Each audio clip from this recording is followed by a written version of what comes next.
Folks, it is just about that time. The weekend is here, but it is also time for the Preakness Stakes. And obviously, Sovereignty dropping out of the potential Triple Crown race. So it's wide open heading into the second race of this Triple Crown of these three races. So let's get someone who knows. Let's get our guy, Ryan Hasenauer from Batavia Downs. Ryan, thanks for joining us. Hey, thanks for having me. How you doing tonight? Of course, doing well, and super excited, obviously, for this weekend. Preakness is back. A lot of the similar odds that we saw kind of going into it to begin with. Journalism, the lead favorite, but obviously with, Sovereignty dropping out, I don't know if it takes a little bit of the excitement out, but the odds are still there, and there's just as much opportunity to win. Yeah, these Triple Crown races, of course, there's a lot of wagering that's coming across the United States and, of course, across the world to try to make money on these races. These always draw a lot of attention. And, yeah, like you said, a little bit of a bummer with the Derby winner, bowing out. But the second choice horse, Journalism, that finished second at the Kentucky Derby, he is racing. I saw a little bit on Twitter yesterday where people are knocking his form when he was jogging in the wet mud because it's been raining down in Baltimore. It looks like it's going to be nice on Saturday, 88. With only a small chance of rain there. But there's a lot of what we call new shooters, horses that are going to be coming into the race that everyone needs to pay attention to. And, the way you make money on horse racing is you got to almost throw out the favorite sometimes, or you got to, hedge your bets so that when you make one of these exotic wagers like the exactas or the trifectas or the supers, you're using some of these horses that have a little bit longer odds, and you're maybe hoping Journalism doesn't hit the board, because then if you've got a second choice favorite to come in first, like River Thames, and you've got maybe some long shots like Gosker, the number 9. Now all of a sudden your exacta or your trifecta is going to be paying some big bucks, and then you're going to walk away from your OTB or Batavia Downs with some money in your pocket.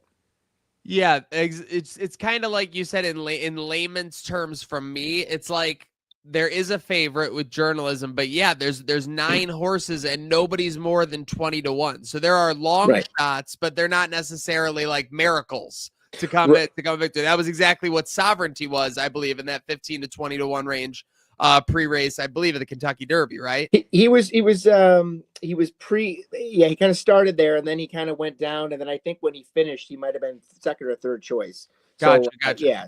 So like you said, though, if you put that exacta, if you put that combo play into work with some of these, intermediary to, decent odds, you could obviously get a nice return on investment. So you kind of had it zoned in on the day of the Derby. I remember being there at Batavia Downs. You're like, speed is dominating. I know that paid off for you that day. What are you seeing? I know you mentioned the mud. What are you seeing going into this Preakness, and where might there be some specific money to be made? Do you see anything on any horses that are sticking out? I know there's 9 of them. Right. It's really interesting because at the beginning of the week, there was supposed to be rain in the forecast. And I thought, well, it's going to maybe favor some of these mud horses again. And, speed was really ruling the day at the Kentucky Derby. And speed ruled again, but in a weird way. They had published something on Friday, the day before the Kentucky Derby, where they said, did you know that if the first half mile of the Derby is under 45 seconds, it's setting up perfect for the closers, because it means the pace setters, the front runners, are going too fast. And then they're going to get tired, and then the closers and the stalkers are going to come and pass them in the stretch, and they're going to win the race, because the average position at the half mile pole in any race that was going that fast, like the winning horse was like 12 and back, which means they came from far back to win. Well, the Kentucky Derby came and went, and the fractions for that first half mile, because of the mud, were only like 45.6 seconds. I knew literally 45 seconds into the Kentucky Derby that all my closing bets, where I had the closers on top, they were cooked. There was no way my horse. They weren't going to make up the time. They weren't going to make up the time. Now, this is an interesting race, because this is the shortest of the 3. It's 1 mile and 3/16. The other one was 1 mile and a quarter. So it's just a little bit shorter. And that sets up for these speed horses that want to get out front. Without any rain and just having a regular dirt race with good horses, you're going to see some of these front runners try to go crazy. The number 1 is Goal Oriented. That's Bob Baffert's horse. A horse like Clever Again, the number 8, which is got Jose Ortiz and Steve Asmussen. That's a pace setter horse. He won a good race at Oaklawn on March 30th. And he's the son of American Pharaoh. So he's going to also try to be pushing the pace. But it could set up for somebody like Sandman, who did me wrong in the Kentucky Derby, finishing 7th and not hitting the board, making me very angry. He was second choice favorite. But it might set up for him to try to close. Now, again, though, if these fast fractions don't appear and these horses are out at the front, it's going to set up for the stalking horses. Somebody like Journalism, who is a stalking horse, or maybe even somebody like Heart of Honor, which is a great story. Heart of Honor is the number 4 horse, 12-1 on the morning line. You've got a daughter and a dad as the trainer and the jockey. You've got a female jockey in this race. For you ladies up there watching here on Trainwreck, you want to put your money behind a lady. Jamie Osborne is the dad. He's the trainer, and Safi Osborne is the jockey. So pretty exciting. The only knock, I guess you'd say, on Heart of Honor is that they finished second in the UAE Derby. Okay, so the UAE Derby is the United Arab Emirates Derby. If you finish well in that race, you get Derby points. That's how you qualify for the Derby. It's very much like the NCAA basketball tournament. You got to win these little, like your conference tournament to get the points to get into the tournament. Well, Heart of Honor is a Great Britain bred horse who races in Dubai and those places. And he finished second in that race. And you're thinking to yourself, well, finished second in this Derby prep race. He got a couple of Derby points. Probably didn't have enough to qualify for the race, but that's pretty exciting. Yeah. Except that the horse that finished first in the UAE Derby, who did race in the Kentucky Derby, finished dead last. Yes. So the knock on Heart of Honor is they're kind of going up in class. The races that they raced in, they were pretty good, but it just typically horses that race in foreign lands and then try to come to the United States for these Derby races and these Triple Crown races, they don't necessarily do that well. But it's certainly number 4 is the best story, I think, of the weekend.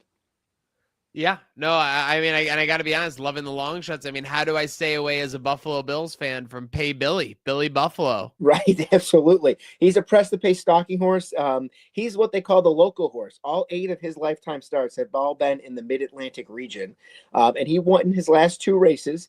He's got some slower speed figures, but I think a horse like that, if he runs the race of his life and he's just off the early pace, he's going to wait, and then just like Journalism and maybe just like River Thames there, the number 6, they're going to try to go ahead and close quickly at the end, passing horses in the stretch. Number 6 seems to me, River Thames, like he's going to be doing well. Irad Ortiz is the jockey there. Rode him last time out, 3rd in the Bluegrass Stakes, so he got some Derby points in that Derby prep race, but just didn't have enough points to qualify for the Derby. Actually, take that back. I think he actually qualified for the Kentucky Derby with his points, but his owners knew that he's a sprint horse and he'd be better suited for this sprint leg of the Triple Crown. So he got a little bit more rest, and so he's well rested to come in here in Pimlico on Saturday and try to win the Preakness. I was crunching your numbers. So 1.25 miles versus 1 3/16. So it's 5% shorter. It's 1/16. Yeah. Well, and then again, traditional versus 5%. What difference does it make? When you think of horse racing, you're thinking of photo finishes. You're thinking of that last, meter or so of could be all the difference. So looking forward to that. And speaking of looking forward to, listen, maybe you're not going to be able, or you're not feeling the horse racing. Maybe you're like, you know what, Preakness is just, I'm out of it because Sovereignty's out. Maybe you're a Triple Crown, enthusiast, and you can't bear to watch, someone go over. Well, one thing you can't bear to get to a Batavia Downs for this Saturday is tacos and tequila. Now, the details of this game, Ryan, tell them about this. So what we've done over the last couple of years, because, sometimes stuff happens like Sovereignty not wanting to race in the Preakness. And so we at Batavia Downs over the years, having, of course, be owners with OTB. OTB owns Batavia Downs. They're all the one and the same. I'm the vice president of both those places. We are doing this thing where we are trying to manufacture excitement around these horse races with events. And we was very successful this year for the Belmont Stakes. It's going to be the 6th or 7th whiskey and bourbon fest that coincides with the bourbon or with the Belmont, because sometimes the same horse doesn't win those first 2 races, and so you've got to do something to help the Belmont along. Well, Tacos and Tequila was bore out, I think, 2 or 3 years ago of the same thing happening. We didn't have the horse that won the Derby race in the Preakness, and we said, you know what? We're going to do another spirit fest. We do a beer fest and a wine fest, and we do, this bourbon fest. I had seen online that another place had done a Tacos and Tequila event, and I thought, I'm just going to call up all of our manufacturers, Southern and Empire, the people that do the distribution of tequilas. And I'm going to say, why don't you guys come out? We'll do tequila sampling for 2 hours with a group of people that buy tickets. Everyone's going to get a $5 free wager on the Preakness. They're going to get $15 back in free play, and they're going to get themselves a taco bar. So we did it the first year. I got to tell you, man, more people are excited about the taco bar. Can't go wrong with a taco bar. You might get let down by your wager or the race, but taco bar won't let you down. You'll get your money's worth because there's going to be the soft shells. There's going to be the hard shells. There's going to be just chips. Some people, like my son, they just want to pile the meat on the chips, and then that's what they do. Oh, that's, I used to be a traditional shell guy, soft shell. Now I'm a chip guy. It's a chip world we live in, right? It's an easier delivery method. So you got the beef, you got the chicken, then you've got all the different things. You got the sour cream, you got the salsa. So there's a giant taco bar that's going to be available. We've got some really cool, fun balloons, which we put in the lobby this morning that we'll have downstairs that you can get your picture in front of. And getting your picture with that is going to be our ambassador, Thurman Thomas. Thurman Thomas will be there. So come on and get a picture with Thurman, which would be great. Brian Koziel from WGR will be broadcasting live from 2 to 5. So you can PGA Championship will be very much bustling at that time as well. Brian is a great guy for insight on that event. Obviously, Tee to Green, Batavia Downs sponsor that. Yep. And I want to give a quick shout out too to that service staff at Batavia Downs. My goodness, at the Kentucky Derby, I was shocked they weren't overwhelmed with some of those lines, people waiting for some of the delicious offerings and everything like that. They took care of them. They made sure the crowd in the background to the casino to 34 Rush was well taken care of. So shout out the huge staff over there. Yeah, we had over 262 people upstairs in the clubhouse for our Derby Gala, which was sold out. And then downstairs, we sold over 575 of those half barbecue chickens from our friends. Those chickens were flying. So it was a banner day, and we had more wagering on the Kentucky Derby than we had last year. I say, of course, great job to us and you guys and everybody that helps us promote those events. The rain helped. You weren't out mowing your lawn or cleaning out gutters. True. You were like, made it a little more exciting. Yeah, and I was gonna say, I don't even know if the number contributed in the pool of what you just told me, but there had to be some boost from Batavia bets. There have to be more people betting local, especially with the option being available. Yeah, we've had Batavia bets for a long time. And while I understand and know that a lot of people have a lot of different opportunities to make your online wagers for horse wagering, of course, the sports wagering giants have fixed odds wagering that are available. And of course, there's our competitors in the market. But the two things I want to let people know out there is when you make your bet with Batavia bets, you're, of course, spending money with a local business. We're Western Regional Off-Track Betting. We wager. Wagering is our business, and we have those OTB branches from Jamestown all the way over to Syracuse. So if you make your wager with one of these other companies, one of these other advanced deposit wagerings, ADW sites, that money's going to Kentucky, that money's going to California, that money's going downstate to New York City. You wager with Batavia bets, it's going to stay local. But here's the other thing. If you win big, as many people have done, including a guy out in the East Rochester branch who hit the Rainbow Pick 6 at Gulfstream, won like $200,000, you can get your money at an OTB branch right away. So like if you're trying to, when I mean get your money, of course it's in your account, but then you're trying to put it in your bank account. You could wait like 5 or 6 days or wait for a check, whatever. Oh, you could be waiting weeks. They could pull out a document that you need last second. It's always convenient to be able to get that money right then in person. Yeah, you go to an OTB branch and give them your Batavia bets number. They're going to give you the cash that's in your account whenever you need it. And also conversely, let's say you want to fund your account because you're going to be making some wagers on the Preakness stakes and you're not going to be necessarily at an OTB branch that day or whatever else. You can go ahead to any OTB branch, bring your Batavia bets number, and you can fund your account with cash. It'll appear on your account very quickly, and then that way you're off, with your phone doing whatever you're doing on a Saturday. Again, supporting a local business, which is great. Seriously, listen. You don't got to even say them out loud. DK, FD, I get it. I'm a DGen right there with them. We're all set in our ways for sure. But yeah, Batavia bets is an awesome opportunity to at least get into a local stream of wagering. And yeah, listen, I think anyone who's made a bet has lost money betting at some point. So if you're gonna lose, might as well lose local for certain. So get in the mix over there with Batavia bets. And that's the other thing. When you're winning more, lots more with Batavia Downs through their promotions and through other more. So with that said, winning more, lots more. We have the Preakness Stakes on the horizon this weekend. We obviously have all the events. We have Rockin' the Downs coming up this summer. It looks shaping up like it could be amazing. The weather's finally getting good, Ryan.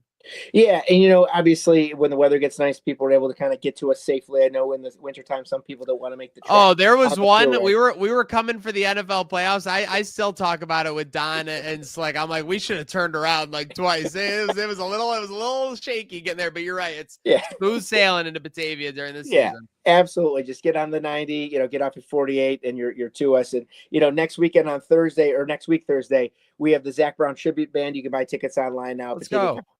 So if you're a Zach Brown band, They play all their hits. They're just ZBTB. They're based out of Rochester, but I think people in Buffalo might know who they are as well. So we're selling tickets for that. And then, as you mentioned, the summer concert series, we are way ahead of last year in terms of ticket sales because I think we have way better acts this year. Acts like Kansas, acts like the Commodores. It's going to be Lou Graham's last concert ever. He's the original voice of Foreigner. So Jukebox Hero, Hot Blooded, Cold as Ice, all those songs. He's the voice that you hear in those old music, when it's being played on local radio or if you've got it on Spotify or Pandora. If you listen to Foreigner, it's Lou Graham's voice. So Lou Graham is going to retire after this show. He's a Rochester guy. He wanted to retire close to Rochester. So he's doing a show with us. And I'm thinking we're going to have, maybe like 6,000 to 7,000 people out there that day. I'm looking forward to it. Oh, my goodness. Oh, well, that'll have to be a train wreck must covering that day for certain. I mean, it would already be cool to see a retirement show like that, but to also embrace the crowd and that Batavia community for sure. That'll be awesome. Well, looking forward to it. Obviously, always appreciate you stopping by, Ryan. I know it's busy season for you guys over there at BD, so appreciate you stopping by. Folks, make Batavia Downs your destination. It's the place to win more, lots more. Ryan, thanks for having us start this weekend. Let's go win the weekend. All right, sounds good, man. Thanks so much. Catch you later.